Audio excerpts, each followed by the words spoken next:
एक और जो ऑपोजिशन बात करता है बार बार, वो करता है महंगाई की, बेरोजगारी की और पलायन की। कहता है कि यहाँ इतने सारे ग्रेजुएट्स हैं जिनको नौकरी नहीं मिलती, बिहार से लोगों को बाहर जाना पड़ता है नौकरी करने के लिए, और बेरोजगारी बढ़ती जा रही है। इसको आप कैसे देखते हैं?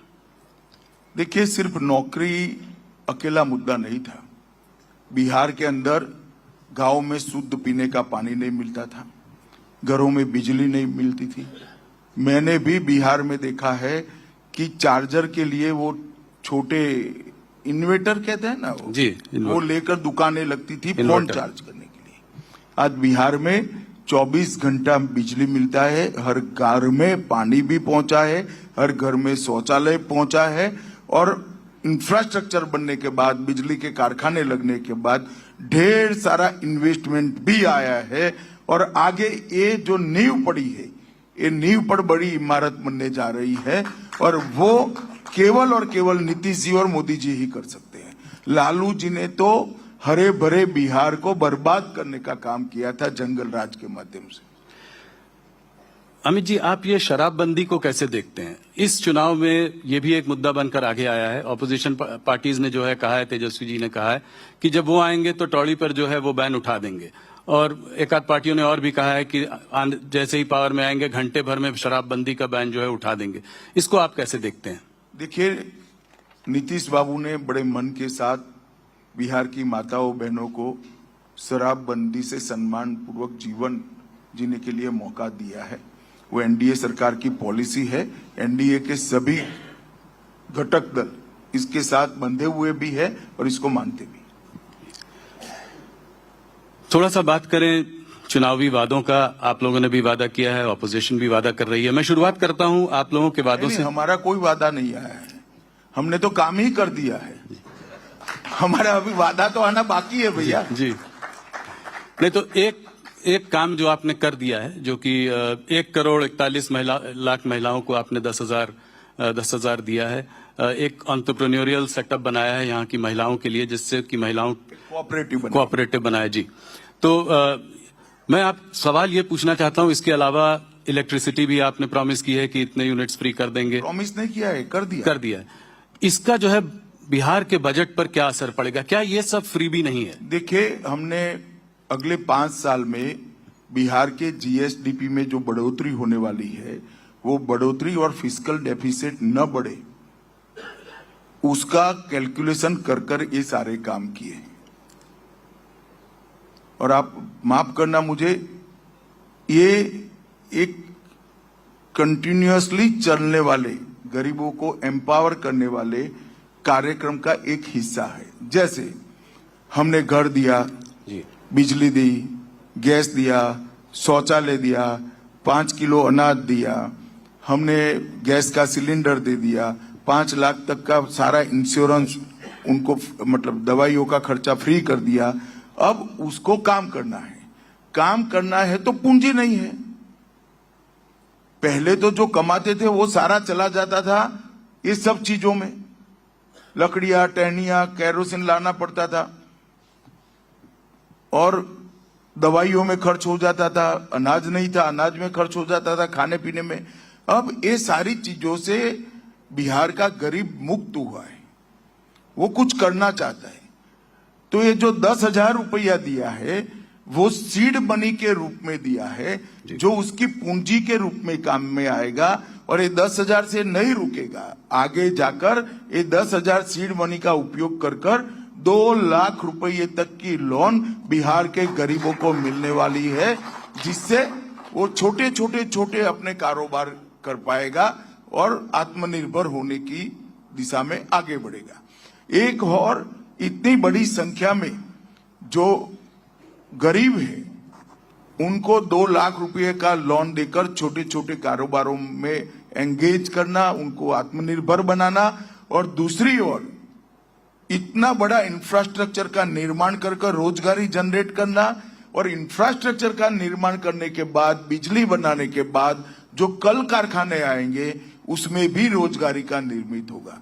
तो ये वैज्ञानिक तरीके से एक बनाया हुआ कार्यक्रम है। इसको बदनाम करने के लिए ना मीडिया ने ना ऑपोजिशन ने आइसोलेशन में एक चीज को उठाकर नहीं देखना चाहिए। तेजस्वी जी कह रहे हैं कि अगर उनकी सरकार बनी तो हर बिहार के घर में एक सरकारी नौकरी देंगे। क्या ये संभव है? क्या ये हो सकता है? आप मानते हो क्या? नहीं, मैं तो आंकड़ों पर जाना चाह रहा था कि अभी सिर्फ 25-26 लाख नौकरियां हैं और करीब कम से कम 3 करोड़ परिवारों को नौकरी। इतने सारे व्हाट्सएप घूम गए जी कि 2 करोड़ 80 लाख परिवार 20 लाख नौकरी दे चुके हैं। 2 करोड़ 60 लाख नौकरी गुना 40,000 12 लाख करोड़ रुपया चाहिए। बिहार के बजट से 3 गुना पैसा चाहिए जी। अब वो तो मानते हैं कि वो जो बोलते हैं सब लोग मान लेते हैं, मगर बिहार के युवा को वो अंडर एस्टिमेट कर रहे हैं। मेरे पास तो बिहार से ही व्हाट्सएप आए कि कहां से दोगे इतना पैसा। मगर एक सूत्र है, वचन देने में क्यों दारिद्र्य रखना चाहिए? देना चाहिए। ये लोग दे रहे हैं। इनको मालूम है कि उनको सत्ता में नहीं आना है, वचन पूरा करने की उनकी नौबत ही नहीं आनी है, इसलिए अनाप शनाप घोषणा पत्र बना दी। अमित जी, आपने बिहार पे हमारे बहुत सारे सवाल लिए। कुछ और सवाल आपसे पूछना चाहूंगा, बहुत दिनों बाद आपसे बात कर रहा हूं। नक्सलवाद की जो एक प्रॉब्लम है वो देश में हमारी बहुत बड़ी प्रॉब्लम रही है। दशकों से जो है हम लोग इससे लड़ते आ रहे हैं। आपने इसमें एक अग्रेसिव टारगेट और टाइमलाइन लिया। आपने कहा था कि अगले साल मार्च तक जो है इसको आप पूरा उखाड़ कर समाप्त कर देंगे। बहुत नक्सलवादियों ने सरेंडर किया है, बहुत काम हुआ है इस पे। क्या जो कुछ बचा खुचा काम जो बचा है 11 डिस्ट्रिक्ट्स में जहां नक्सलवाद अभी भी है, क्या आप अपनी डेडलाइन पर अडिग हैं? नहीं, बिल्कुल मैं विश्वास से मानता हूं कि 31/3/2026 को ये देश पूर्णतया नक्सलवाद से मुक्त हो जाएगा। और बिहार नक्सलवाद से मुक्त हो गया है और इसीलिए अब बिहार में 3 बजे तक मतदान नहीं होगा, 5 बजे तक पूरा मतदान होने वाला है।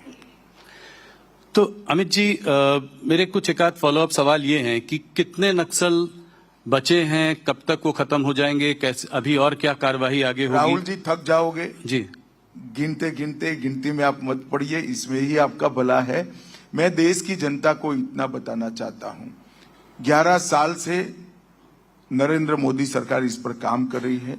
19 के बाद इसका डिटेल प्लानिंग हुआ, 650 से ज्यादा कैंप बने हैं, ढेर सारे नक्सल सरेंडर हुए हैं। उसमें से उनका ही एक पुलिस का दल डीआरजी बनाया गया। और छत्तीसगढ़ में कांग्रेस की सरकार थी, इसके कारण हम अटके हुए थे। छत्तीसगढ़ की सरकार ने जनता ने भाजपा सरकार बनाई। अब हमारे लिए बहुत अनुकूल भूमि है और 2026 31 मार्च को नक्सलवाद इस देश से समाप्त हो जाएगा। मैं आपके मंच के माध्यम से आने के दरवाजे खुले हैं। बहुत सारे लोग सरेंडर किए हैं, हथियार डाल दीजिए, आप भी सरेंडर करिए। मगर सरेंडर नहीं करेंगे तो हमारी कार्य योजना है और हम सरेंडर करें या न करें, इस देश को नक्सलवाद से मार्च 26 तक मुक्त करा देंगे।